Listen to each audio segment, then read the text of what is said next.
What connects a leather sack, a live viper, a dog, and a rooster? They were the instruments of the single most bizarre and feared death sentence in the ancient world, a punishment designed not just to kill the body, but to annihilate the soul. The murky brown water of the Tiber laps at the shore, indifferent to the grim spectacle unfolding. A man, his hands bound tightly behind his back, is dragged by legionaries toward the riverbank. The crowd watches in a mixture of horror and morbid fascination. This is not a swift, clean execution by the sword. Before the condemned man lies a heavy, ox-hide sack, stiff and smelling of cured leather. Then, the other participants are brought forward. A rooster, squawking and flapping in a cage, a dog, growling low in its throat, straining against a leash, and finally, a small, dark bag from which a faint, dry rustling can be heard, a viper, coiled and waiting. This is not the work of a savage tribe in a dark forest. This is the calculated legal process of the Roman Empire. The same civilization that gave the world aqueducts, republican government, and the foundations of modern law. Every element of this scene is a carefully chosen symbol in a state-sanctioned ritual of damnation. The goal is not merely to end a life. It is to perform an act of ultimate pollution, a ceremony designed to deny the condemned a final resting place on land, in the sea, or in the sky. It is an execution engineered to annihilate a soul. The scene raises a terrifying question. What unspeakable crime could lead a society to decide that death alone was not enough? This is the story of Poena Cullei, the punishment of the sack. It is a journey into the Roman psyche, revealing how the world's greatest superpower weaponized superstition and ritual to create the ultimate deterrent, a punishment designed to erase a person from existence itself. To understand why a civilization as advanced as Rome would devise such a barbaric ritual, one must first understand the foundation upon which their entire world was built: the family. In ancient Rome, the family was not a democracy. It was an absolute monarchy, and its king was the paterfamilias, the eldest living male. His power, known as patria potestas, was nearly limitless. He held the legal right of life and death over his children, his wife, and his slaves. He was the high priest of his household, the sole owner of its property, and the bedrock of Roman society. The state was a macrocosm of the family. To challenge the father was to challenge Rome itself. This created a world built on an unbreakable hierarchy, a sacred duty to one's ancestors and one's patriarch. Murder was a crime, but the act of killing one's own father, parricide, was considered an entirely different category of evil. It was a monstrum, a hideous stain on the fabric of the cosmos. It was an act of such profound pollution that the Romans believed it could anger the gods and bring ruin upon the entire community. The air, the earth, and the water would all be contaminated by the presence of a parricide. The stakes were therefore absolute. For the accused, failure to prove their innocence meant a fate worse than a simple death. It meant being ritually purged from the world, denied a grave in the earth, a final breath of air, or a resting place in the water.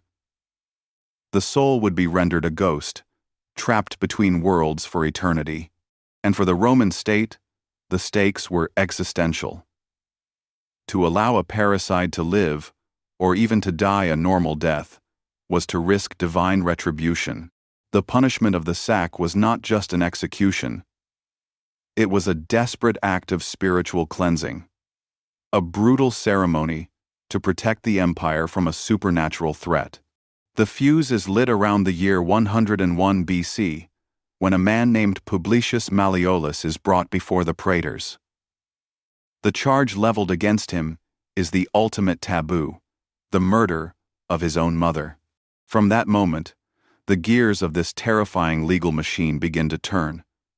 The trial of Publius Malleolus is a grim affair.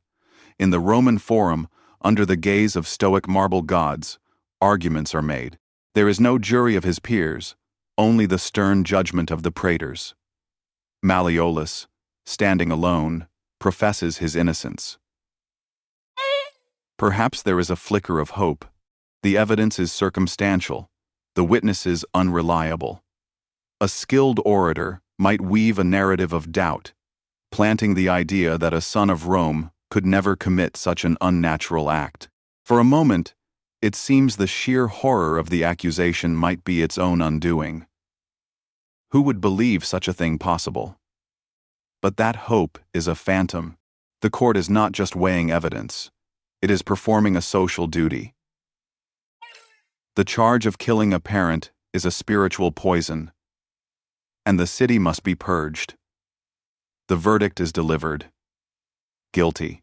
The sentence is pronounced, Poena Cullei. The descent into damnation begins not with violence, but with ritual. Malleolus is taken from the court. His head is covered and veiled with a bag made from a wolf's hide, an animal seen as an outsider, a wild beast that preys on the flock. His feet are shod in heavy, wooden clogs, clumsy and crude, separating him from the sacred Roman soil he is no longer worthy to touch. He is led to the state prison, the carcer, a dark, foul-smelling pit near the forum. There, he waits. The state is in no hurry. Every step of this process is a meticulous ceremony of dehumanization. For centuries, this punishment was more legend than law, a ghost from the early days of the Republic. The historian Livy speaks of it, but for a time, it vanished. It was too terrible, too archaic. But Rome's leaders had a penchant for reviving old traditions to serve new purposes. Pompey the Great, the famed general, may have been the one to codify it. But it was Emperor Augustus, the architect of the Roman Empire, who perfected its horror. Seeking to restore what he saw as Rome's declining moral values, he resurrected Poena Cullei not just as a punishment, but as a piece of political theater. This is the point of no return, where the punishment evolves into its most monstrous form. Augustus and his successors, including the famously cruel Caligula and later Emperor Hadrian, refined the ritual. It was decided that simply drowning the parricide was not enough. The pollution was so great that the condemned must be accompanied into oblivion. And so, the animals were added. Each was a deliberate, malevolent symbol. The viper, an unnatural creature said to kill its own mother to be born, was the living embodiment of his crime. The dog, a symbol of loyalty and domestic piety, was there to represent the virtues he had desecrated. The rooster, whose cry greets the sacred dawn, was a perversion of a new day he would never see. And in some accounts, a fourth animal joins the party. An ape, chosen for its grotesque and mocking imitation of a human being. The sentence was no longer a simple execution. It became a moving tomb, a chaotic microcosm of a corrupted world, sealed in a leather bag. The law even specified the method. The sack, the culleus, must be made of oxhide, ensuring it was strong and waterproof enough to prolong the horror. The condemned was to be beaten with virgae sanguinae blood-colored rods before being sewn inside. This wasn't just punishment, it was a final, bloody consecration. And so, we return to the banks of the Tiber. The day of the execution has arrived. Malleolus, or one of the countless others who would suffer this fate over the next several centuries, is led on his final walk. The wooden clogs make a hollow, rhythmic sound on the cobblestones.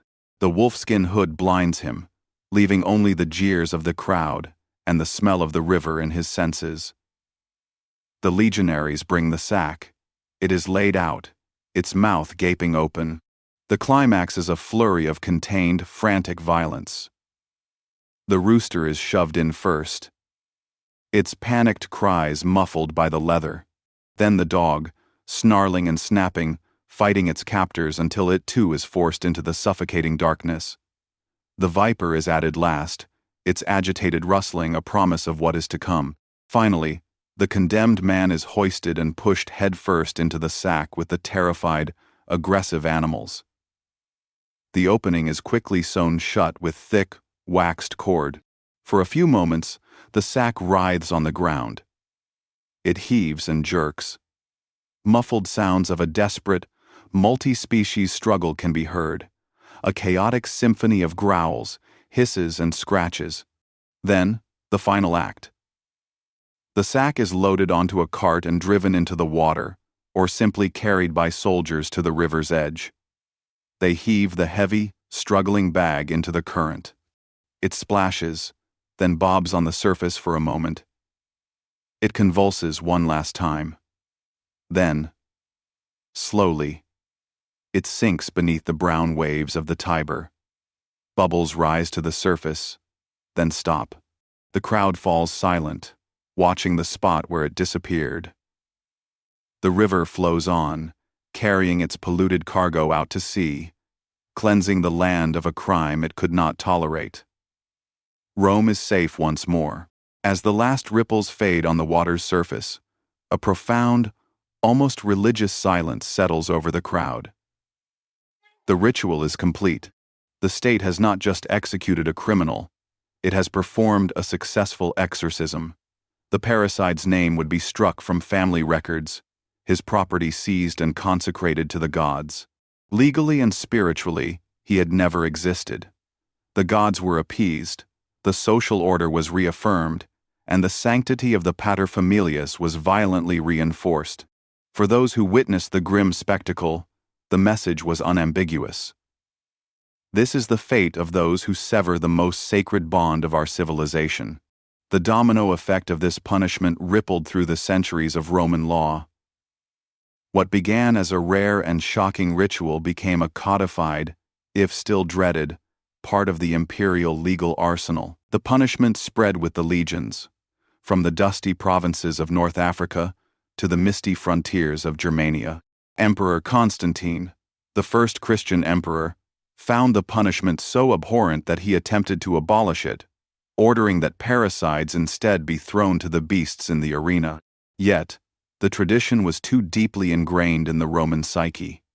Later emperors revived it, and the punishment of the sack persisted, a ghost of pagan ritual haunting the law of a Christian empire. It appeared in the Great Justinian Code of the 6th century, the legal bedrock that would influence European law for 1,000 years. But the story does not end there. The ghost of Poena Cullei haunts our world in a place no one would ever expect, in the very language of the law. The legal term parricide in English, and its cognates in French, Spanish, and Italian, is not a neutral word for the killing of a parent. It carries the ancient Roman horror within it. Unlike other legal terms, it is loaded with a sense of unnatural violation and supreme taboo. And even more directly, the memory of that cruel punishment survived in medieval German law, where a similar sentence of being sewn into a sack with an animal was practiced for centuries. It stands as a chilling reminder that the foundations of modern justice are built upon layers of ancient ritual, superstition, and brutality. A system that once believed the only way to cleanse an unspeakable crime was to seal it in a bag with a snake, a dog, and a rooster, and cast it into the void. The punishment of the sack reveals a chilling truth about the nature of civilization.